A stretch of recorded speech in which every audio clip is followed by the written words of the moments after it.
বিশাল বড় মাছ পড়াইছে। এই যে দেখতে কত কষ্ট করে তুলতে আছে দর্শক বন্ধুরা। অবশ্যই লাইক কমেন্ট শেয়ার করবেন। আপনাদের কমেন্ট অত্যন্ত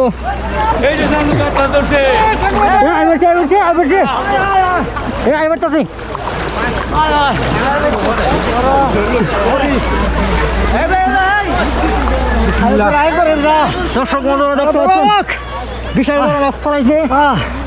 এই যে দেখতে কত কষ্ট করে তুলতে আছে দর্শক বন্ধুরা। অবশ্যই লাইক কমেন্ট শেয়ার করবেন।